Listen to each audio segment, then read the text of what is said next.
Dear students, welcome to Voice of History education channel. ఈరోజు మనము ప్రపంచంలో జరుగుతున్న పరిమాణాల దృష్ట్యా మూడో ప్రపంచ యుద్ధం వచ్చే అవకాశం ఉందా, అదేవిధంగా ప్రమాదం అంచులో ప్రపంచం అనే ఒక ఆర్టికల్ను ఈరోజు మీకు వివరిస్తాను. డియర్ స్టూడెంట్స్, కరెంట్ అఫైర్స్లో అత్యంత ముఖ్యమైన పాఠ్యాంశం, అదేవిధంగా గ్రూప్ 1 జనరల్ ఎస్ఏ పేపర్కు ఖచ్చితంగా వచ్చే ఛాన్స్ ఉన్న అంశమే ఈ ఇంటర్నేషనల్ రిలేషన్స్లో భాగమైన ఈ వరల్డ్ వార్ 3 వచ్చే ఛాన్స్ ఉన్న అంశాలు. అదేవిధంగా ప్రపంచంలో ఏ ఏ దేశాల్లో యుద్ధాలు నడుస్తున్నాయి, అదేవిధంగా ఈ యుద్ధాలకు కారణం ఏమిటి, అదేవిధంగా ఆది మానవులు కూడా ఎలాంటి పరిస్థితుల్లో యుద్ధాలు చేయవలసి వచ్చింది అనే విషయాన్ని ఈరోజు మీకు వివరిస్తాను. డియర్ స్టూడెంట్స్, స్టార్ట్ చేద్దాం. మన లెసన్ పేరు ప్రమాదం అంచులో ప్రపంచం, అదేవిధంగా మానవ నాగరికత అంతం కానుందా అనే అంశంపై ఈరోజు మనం చర్చిస్తాం. అదేవిధంగా ఒక ఆర్టికల్ రెడీ చేసిన అది మీకు చెప్తాను. ప్రమాదం అంచులో ప్రపంచం.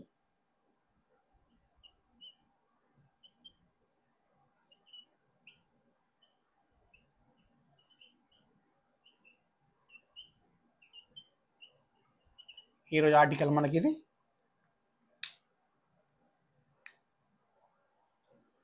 చూద్దాం మరి. అయితే అసలు ఫస్ట్ మెయిన్ టాపిక్ ఏమంటే ఈ యుద్ధాలు ఎందుకోసం జరుగుతాయి అంటే అంటే ఇది నేను ఓన్గా తయారు చేసిన ఆర్టికల్, అంటే ఎక్కడ మనము చూడలేదు. ఇది నా సొంత ఒపీనియన్తో ఆర్టికల్ రెడీ చేసిన, మీ అందరికీ అర్థమయ్యే రీతిలో చెప్తాను. అసలు యుద్ధాలు ఎందుకోసం జరుగుతాయి, మరి పూర్వకాలంలో దేనికోసం యుద్ధాలు జరిగాయి అనే విషయాన్ని మీకు చెప్తే మనకు ఈ భవిష్యత్తులో అంటే ఈ ప్రస్తుత తరుణంలో జరుగుతున్న అంశాలను మీరు ఈజీగా క్యాచ్ చేసుకుంటారు. అసలు యుద్ధం ఎందుకోసం జరుగుతుంది, ఈ యుద్ధం వల్ల పర్యవసనాలు ఏమిటనే విషయాన్ని ఇప్పుడు చెప్తా. అసలు యుద్ధం ఎందుకోసం జరుగుతుంది? యుద్ధాలు ఎందుకోసం జరుగుతాయి?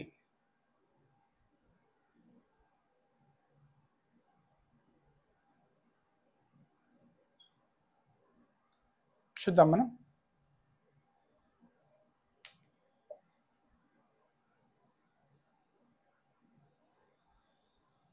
దీన్ని మనం పట్టికేసుకుందాం.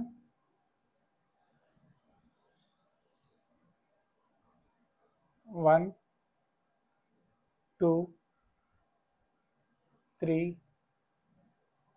4 5 6 7 ఇవి మనము వేసుకున్న నంబర్స్. ఫస్ట్ మనకు పూర్వకాలంలో ఆది మానవుడు ఆహారం కోసం యుద్ధం చేసేవాడు. అప్పుడు ఆహార కొరత చాలా ఉంటుండే కాబట్టి మనిషి ఈ ఆహారం సంపాదనలో వేటాడి సంపాదించిన ఈ జంతువుల మాంసం కానీ, ఇంకా ఫలాలు పళ్ళు కానీ, వాటి కోసం వీళ్ళ మధ్య యుద్ధాలు జరుగుతుండే. ఈ బండలతోని కట్టెలతోని ఈ ఫైట్ చేసుకుంటూ బలవంతంగా ఉన్న వ్యక్తి అక్కడ ఉన్న ఆహారాన్ని తీసుకెళ్ళి తన అనుకూలకు ఇచ్చేవాడు. అంటే పూర్వకాలంలో మన యుద్ధాలు ఆహార సేకరణ కోసం జరుగుతుండే. ఆహార సేకరణ.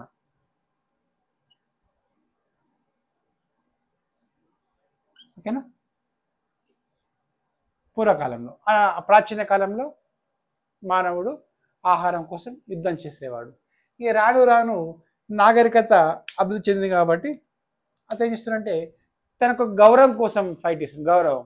అప్పుడు ఆ రోజుల్లో పూర్వకాలంలో ఒక ఆవు ఉంటే చాలా గౌరవంగా భావించేవాడు. ఎందుకంటే ఆవు ద్వారా ఈ పాలు, పెరుగు, నెయ్యి వంటి వస్తున్నాయి కాబట్టి ఆవును అదేవిధంగా వస్తు మార్పిడి పద్ధతిలో ఒక వస్తువుగా చూసేవారు. కాబట్టి ఈ ఆవుల కోసం అంటే పశు సంపద కోసం యుద్ధాలు జరిగేవి. రెండవది పశు సంపద కోసం.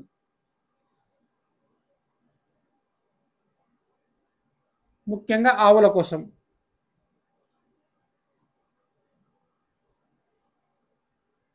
అంటే ఈ ఆవును వస్తు మార్పిడికి ఉపయోగిస్తుంది కాబట్టి అంటే ఆవును ఇస్తే ఏ వస్తువైనా ఆ రోజుల్లో ఇచ్చేవారు కాబట్టి ఆవు అంటే ఎగ్జాంపుల్ ఆవులు రూపాయలుగా పనిచేసేవి వేదకాలంలో, మళ్ళీ వేదకాలంలో.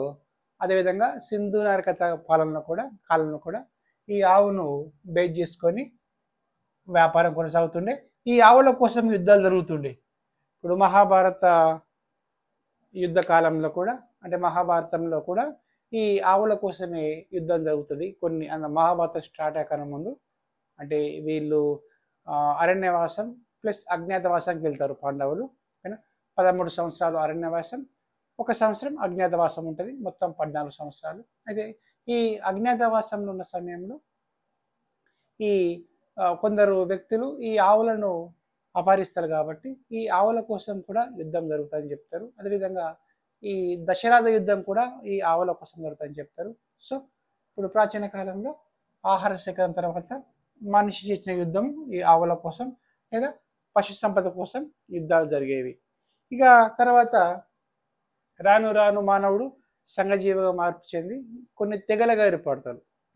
ఈ తెగలకు ఏర్పడిన తర్వాత మనిషి ఏం చేసిన తర్వాత నెక్స్ట్ భూముల కోసం, థర్డ్ది భూముల కోసం ల్యాండ్.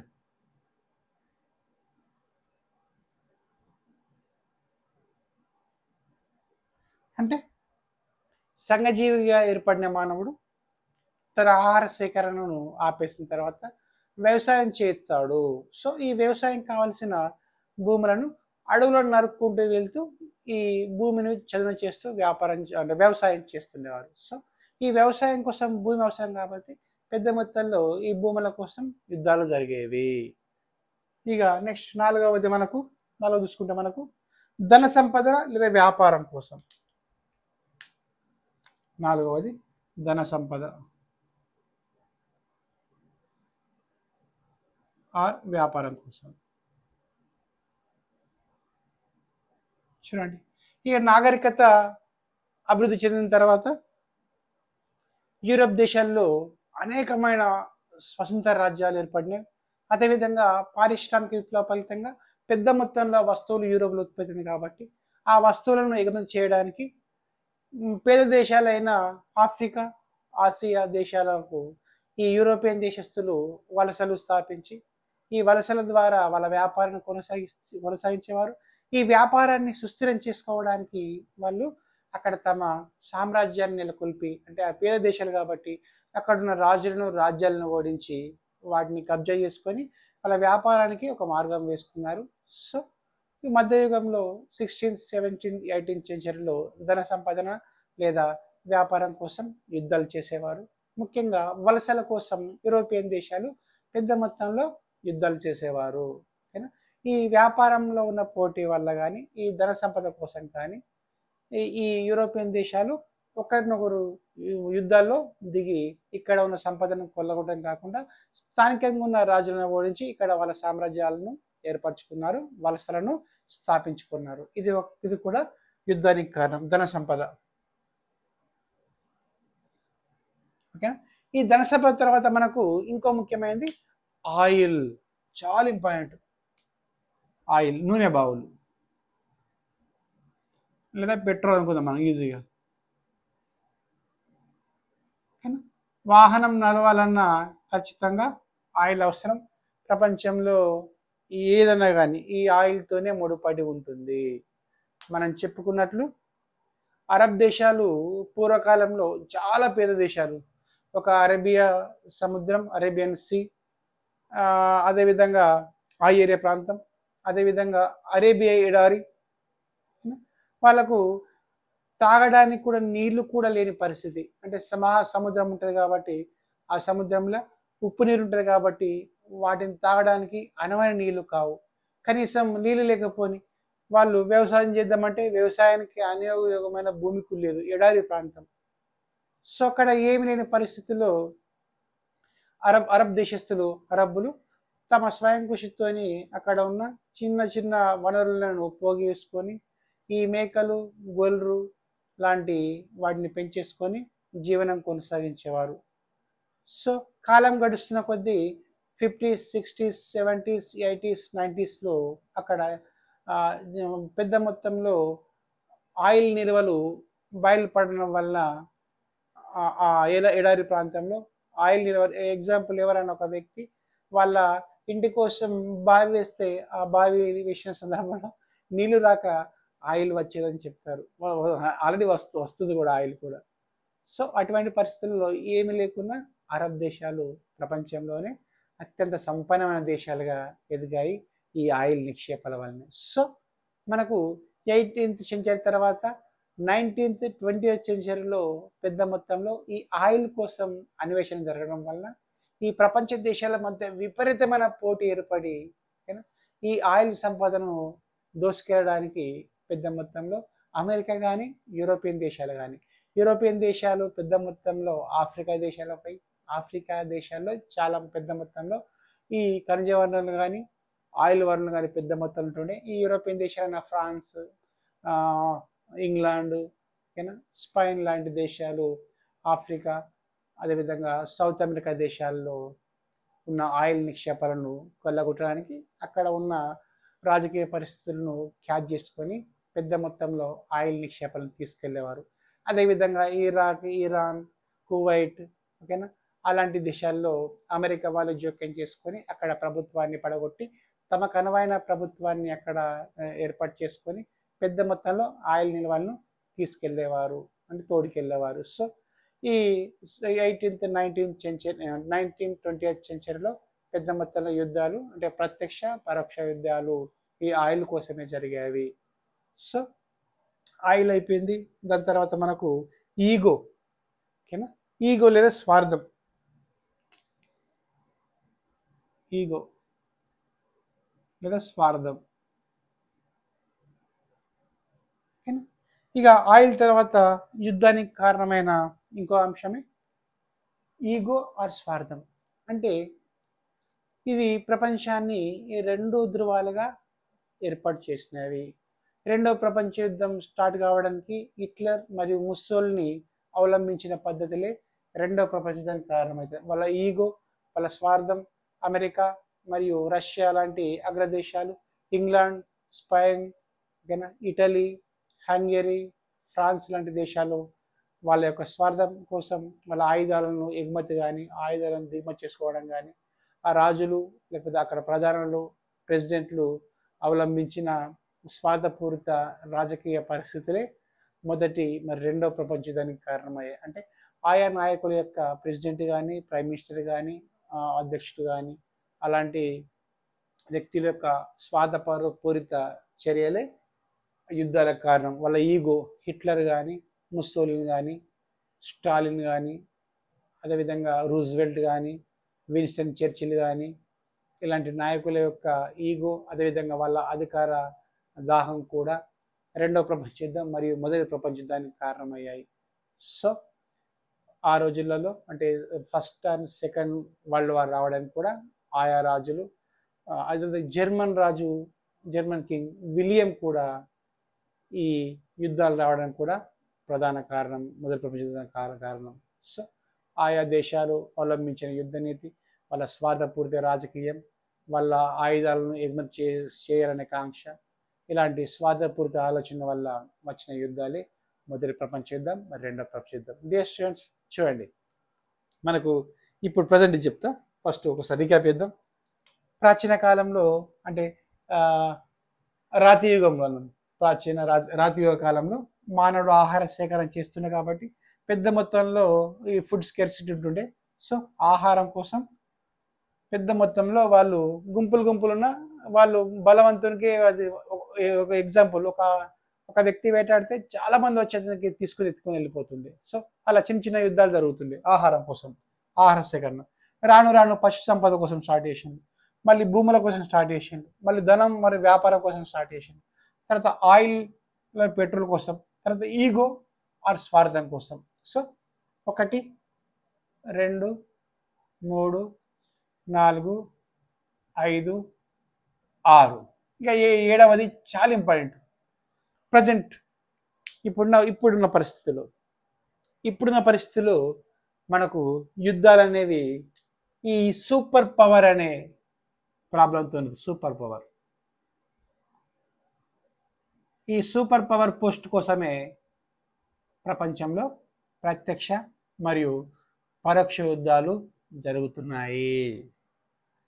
అంటే ఈగో అయిపోయింది, ఆయిల్ అయిపోయింది, ధన సంపాదన అయిపోయింది, భూముల కోసం అయిపోయింది, పశువుల కోసం అయిపోయింది, ఆహారం కోసం అయిపోయింది. ఇప్పుడు ప్రజెంట్ ఇప్పుడు 21st సెంచరీలో యుద్ధాలు అనేవి కేవలం సూపర్ పవర్ కోసం అనే పదం కోసమే జరుగుతున్నాయి. ప్రపంచంలో ఈ సూపర్ పవర్గా పేరుగాంచిన దేశాలు ముఖ్యంగా అమెరికా మరియు రష్యా. అమెరికా మరి రష్యా దేశాలు ప్రపంచంలో సూపర్ పవర్గా పేరుగాంచాయి. దాని తర్వాత మనము థర్డ్ చూసుకుంటే చైనా, ఫోర్త్ చూసుకుంటే ఇండియా, ఫిఫ్త్ మనకు ఫ్రాన్స్, తర్వాత బ్రిటన్, తర్వాత జర్మనీ, తర్వాత స్పెయిన్ లాంటి దేశాలు వస్తాయి. సో ఈ సూపర్ పవర్ అనే పదం కోసం అమెరికా వాళ్ళ కూటమిగా, అదేవిధంగా ఈ సూపర్ పవర్ అనే పదం కోసం రష్యా వాళ్ళ కూటమిగా ఏర్పడి ప్రపంచాన్ని ఈ రెండు భాగాలుగా విభజించారు. ఎప్పుడైతే 19th సెంచరీ మిడిల్ స్టేజ్లో ఈ ప్రచ్ఛన్న యుద్ధం వచ్చిందో, అదే ప్రచ్ఛన్న యుద్ధం అంటే ప్రపంచం రెండు ధృవాలు అయిపోయినాయి. పెట్టుబడిదారి వ్యవస్థ ఒక సైడు, కమ్యూనిజం ఒక సైడ్. సో కమ్యూనిజం అమల్లో ఉన్న దేశాలు ఒకవైపు, పెట్టుబడిదారి అంటే క్యాపిటలిజం ఉన్న దేశాలు ఒకవైపు విడిపోయి, రెండు ధృవాలు విడిపోయి 1992 నుంచి 1945 నుంచి 1990 వరకు అమెరికా మరియు రష్యాల మధ్య పెద్ద మొత్తంలో ప్రచ్ఛన్న యుద్ధం జరిగింది.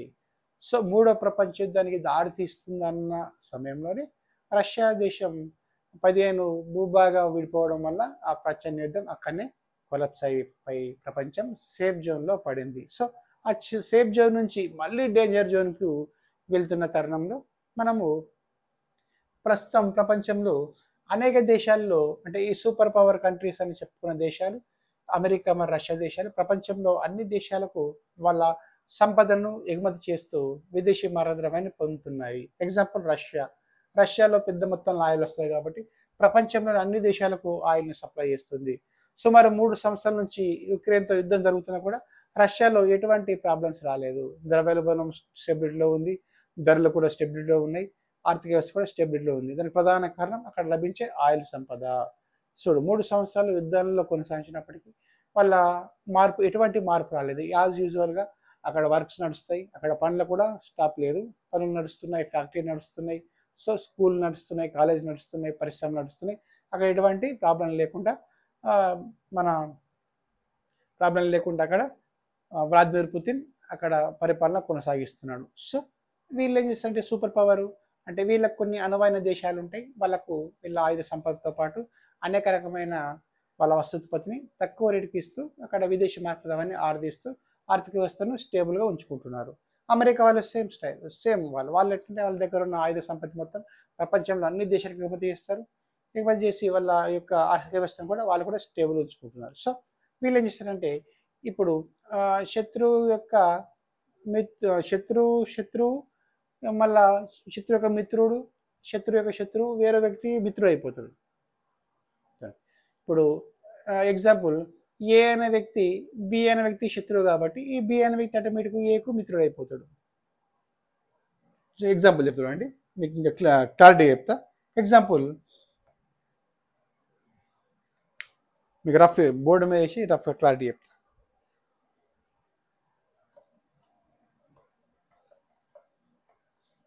చూద్దాం. ఇప్పుడు ఏ అనే వ్యక్తికి బి శత్రువు ఉంటాడు, ఓకేనా? అది ఎట్లనో మీకు ఆ శత్రుత్వం ఎలా మళ్ళీ స్నేహం అవుతుందో, ఓకేనా? ఎవరితో స్నేహం చేస్తారు వాళ్ళు? అదేవిధంగా ప్రపంచంలో ఉన్న రెండు ధృవాలేవి? అమెరికా రష్యా వాళ్ళు రెండు ధృవాలు అని చెప్తాం మనం. వీళ్ళకు ఒకవేళ మేబీ ప్రపంచ యుద్ధం వస్తే ఎవరు ఎటువైపు ఉంటారు? అదేవిధంగా ప్రజెంటు ప్రపంచంలో ఉన్న ఏ దేశాల మధ్య వివాదాల పరిస్థితులు ఉన్నాయి, ఆ దేశాల్లో యుద్ధాలు ప్రపంచ యుద్ధానికి కారణమవుతాయని చెప్పేసి అంటున్నారు. ఫస్ట్ మనము ఎక్కడ ప్రపంచంలో ఏ దేశాల మధ్య ఘర్షణ వాతావరణం ఉందో చెప్తాం. దాని తర్వాత ఒకవేళ మేబీ ప్రపంచ యుద్ధం ఇంత వస్తే ప్రపంచం మొత్తం రెండు భాగాలు అని చెప్పినాం మనం. ఎవరు ఎటువైపు అని చెప్పేసి మీకు పట్టిక ధర వేస్తా, ఈజీగా గుర్తుంటుంది. ఫస్ట్ మనము ప్రపంచంలో ప్రజెంట్ ఇప్పుడు క్రిటికల్గా ఉన్న దేశాలు ఫస్ట్ మీకు చెప్తా. ఓకేనా, నేటి ప్రపంచం ఈ సబ్ టాపిక్.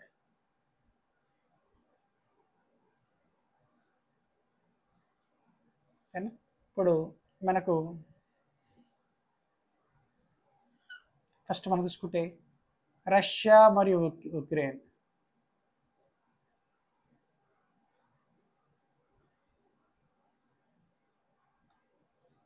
ఉక్రెయిన్ ఉక్రెయిన్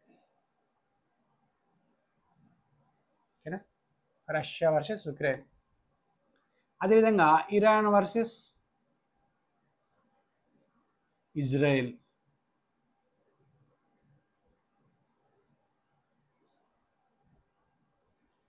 అదేవిధంగా మనకు ఇజ్రాయెల్ వర్సెస్ హమాస్,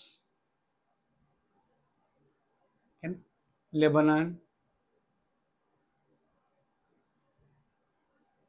సిరియా.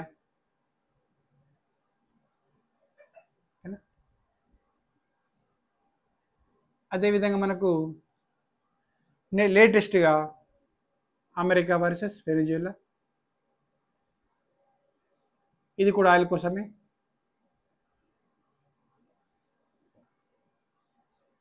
ఓకేనా, Russia Ukraine, Israel Iran, Israel Hamas, Lebanon Syria, America versus Venezuela. అదేవిధంగా లేటెస్ట్గా కంబోడియా వర్సెస్ థాయిలాండ్.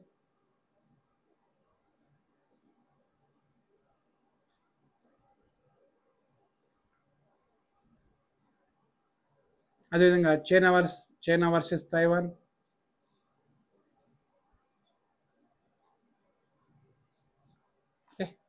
ఇంకా మన India versus Pakistan.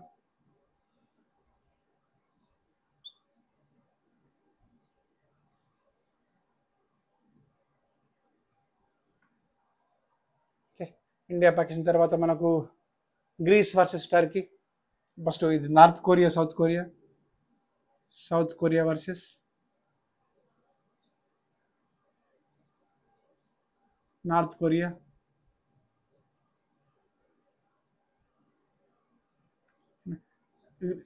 Grace versus Turkey. Cyprus versus Turkey. Cypress.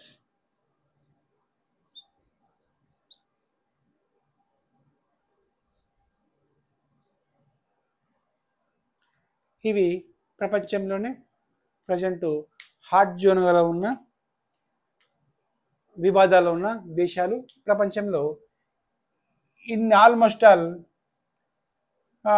వాళ్ళలో 70% భూభాగంలో 75%, almost all 70-75% భూభాగంలో ఈ యుద్ధం జరిగే అవకాశం ఉన్నది. చూడండి, చాలా పెద్ద దేశాలు. రష్యా పెద్ద దేశమే, చాలా పెద్దది. అదేవిధంగా అమెరికా పెద్ద దేశమే, చైనా పెద్ద దేశమే, ఇండియా పెద్ద దేశమే. సుమారు ప్రపంచంలో 75-80% భూభాగంలో యుద్ధ మేఘాలు కమ్ముకొని ఉన్నాయి. చూడండి, ఏ చిన్న తప్పు జరిగినా అటం బాంబులు ప్రయోగిస్తారు. కాబట్టి ఒక్కసారి అటం బాంబు ప్రయోగిస్తే ప్రపంచంలో చాలా దేశాలు ధ్వంసమవుతాయి. కాబట్టి ఈ యుద్ధాల నివారణ చాలా ముఖ్యం. ఇక రష్యా యుక్రెయిన్ యుద్ధం సుమారు 3 సంవత్సరాలు కొనసాగుతుంది. ఇరాన్ ఇజ్రాయెల్ మధ్య కూడా యుద్ధం స్టార్ట్ అయ్యి 1 year ఎక్కువ అయిపోయింది. ఇజ్రాయెల్ హమాస్ అయితే కంటిన్యూ స్టార్ట్ అయింది. ఇది కూడా ఇక అమెరికా వెనిజులా మధ్య యుద్ధం కూడా స్టార్ట్ అయ్యే ఛాన్స్ ఉంది. ఇది కూడా ఆయిల్ కోసమే. వెనిజులా సౌత్ అమెరికా కంట్రీ, ప్రపంచంలో అత్యంత నూనె నిక్షేపాలు అంటే ఆయిల్ నిక్షేపాలు ఉన్న దేశం, టాప్ 3లో ఉన్న వీళ్ళు. అదేవిధంగా ఈ కంబోడియా థాయిలాండ్ మధ్య ఒక టెంపుల్ కోసం ఈ 2 దేశాల బార్డర్ వద్ద ఒక టెంపుల్ ఉంది. ఆ టెంపుల్ కోసం మాదంటే మాదని చెప్పేసి వీళ్ళు పెద్ద మొత్తంలో యుద్ధం చేస్తున్నారు. వీళ్ళ మధ్య సాయుధ్య కూడా కుదిరింది. నెక్స్ట్ చైనా తైవాన్ కోసం. ఈ తైవాన్ ఏమో చైనాలో అంతర్భాగం అని చెప్పి చైనా వాళ్ళు భావిస్తారు. లేదు మా స్వతంత్రం అని చెప్పేసి తైవాన్ వాళ్ళు అంటారు. ఈ తైవాన్ వాళ్ళకు యుఎస్ వాళ్ళు సపోర్ట్ ఉంది, అమెరికా వాళ్ళ సపోర్ట్. సో ఇండియా పాకిస్తాన్ ఈ దేశాల మధ్య అయితే 1947 నుంచి 2025 వరకు రోజు ఏదో ఒక ఇష్యూతోని యుద్ధం రేపు రేపు మాపన్నట్లు బార్డర్ వద్ద పరిస్థితులు ఉంటాయి. అదేవిధంగా సౌత్ కొరియా, నార్త్ కొరియా ఇది సేమ్ ఇండియా పాకిస్తాన్ లాగానే. 1945 నుంచి వీళ్ళు విడిపోయిన తర్వాత పెద్ద మొత్తాలు అప్పటి నుంచి ఇప్పటి వరకు పెద్ద మొత్తంలో హాట్ జోన్గా ఉంటాయి ఈ సౌత్ కొరియా, నార్త్ కొరియా. అదేవిధంగా గ్రీస్, సైప్రస్, టర్కీ ఇవి సరిహద్దు ప్రాంతాల్లో కొన్ని వివాదస్థల ప్రాంతాల కోసం ఈ మూడు దేశాలు పోటీ పడుతుంటాయి. ఓకేనా. ఈ సైప్రస్కు సపోర్టుగా ఫ్రాన్స్ వాళ్ళు వస్తారు. ఓకేనా. ఈ గ్రీస్ వాళ్ళకి సపోర్ట్ కూడా ఫ్రాన్స్ వాళ్ళు వస్తారు.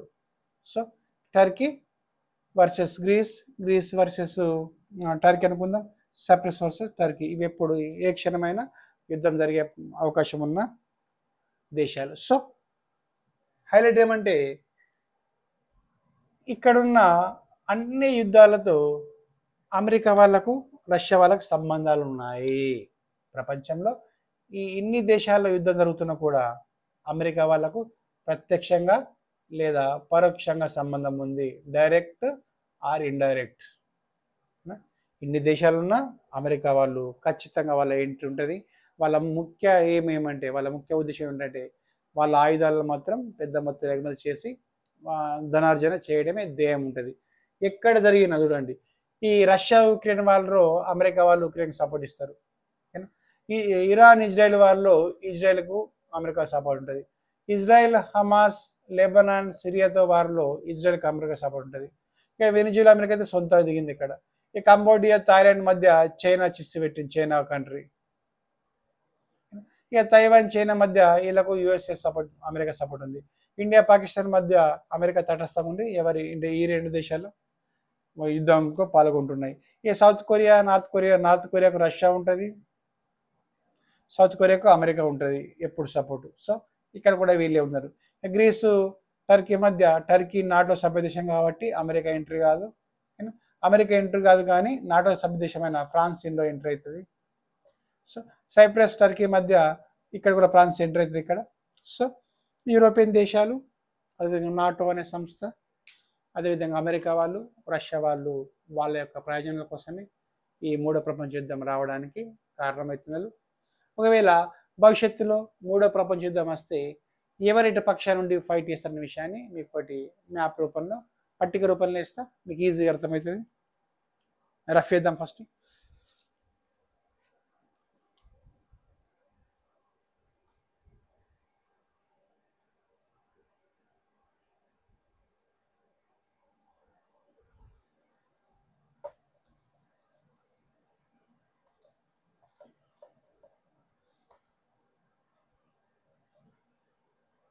మనం చెప్పినట్లు ప్రపంచం మొత్తం రెండు భాగాలకు విడిపోతుంది. ఓకేనా. ఎవరెక్కడ ఉంటారో, ఎవరి సైడ్ ఉంటారో చూద్దాం. ఫస్ట్ మనం రెండు భాగాలంటే అమెరికా ఒకటి, రష్యా ఒకటి, వీళ్ళు భద్రశత్రువులు.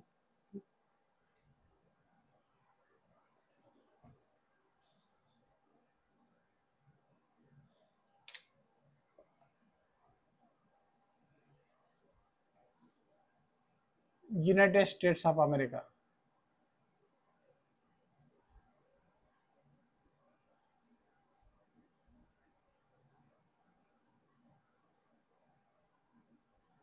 ఇక్కడ సోవియట్ రష్యా అనేది రష్యాలో.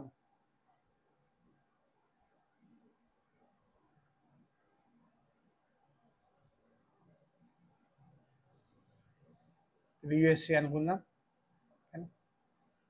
సో మనకు ఫస్ట్ చూసుకుంటే ఈ యుఎస్ఏ తీసుకుందాం. ఓకేనా. నాటోలో ఉన్న వాళ్ళ సిద్ధాంతం ప్రకారం నాటోలో సభ్య దేశంపై ఏ దేశం దాడి చేసినా ఈ నాటోలో ఉన్న అన్ని దేశాలు కలిసి ఆ దాడి చేసే దేశంపై దాడి చేస్తారు. నాటోలో ఉన్న థియరీ ఇది. సో అమెరికా వాళ్ళ మీద దాడి చేస్తే, రష్యా దాడి చేస్తే నాటో ఎంటర్ అవుతుంది.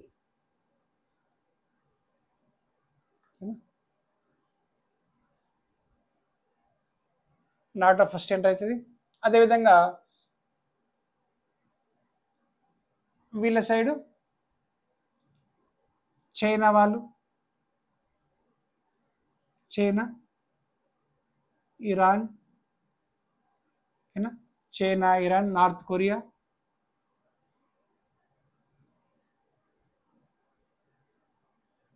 లేటెస్ట్గా వెనిజులా యాడ్ అవుతుంది. Venezuela,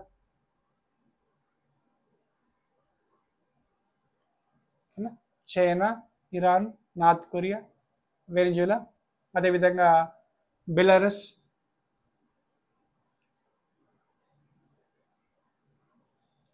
China, Iran, North Korea, Venezuela, Belarus. Iran వస్తుంది కాబట్టి ఇరాన్ ఫ్రెండ్స్ అయిన లెబనాన్,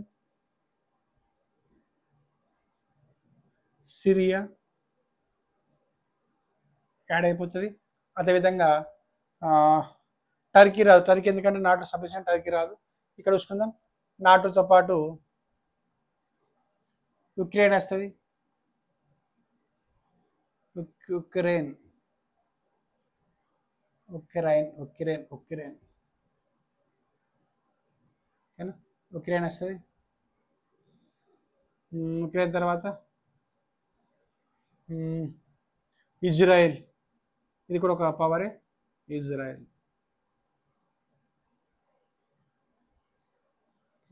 ఇక నాటో సభ్య దేశాలైన ఆటోమేటిక్ ఫ్రాన్స్ వాళ్ళు ఎంటర్ అవుతారు. ఫ్రాన్స్ తర్వాత ఇంగ్లాండ్ వాళ్ళు ఎంటర్ అవుతారు. ఓకేనా, ఇంగ్లాండ్ తర్వాత మనకు ఇటలీ వాళ్ళు కూడా వస్తారు. ఇటలీ తర్వాత జర్మనీ వాళ్ళు ఇంపార్టెంట్.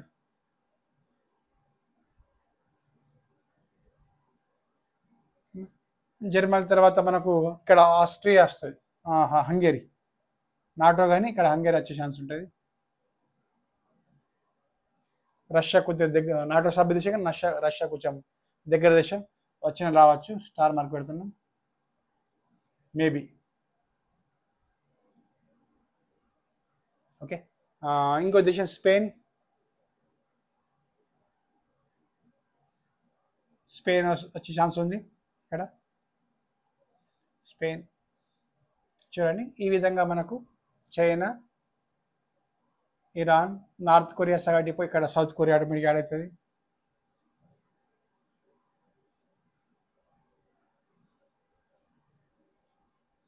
అదేవిధంగా ఆసియా పవర్ అయిన జపాన్ యాడ్ అవుతుంది ఇక్కడ, ఇంపార్టెంట్.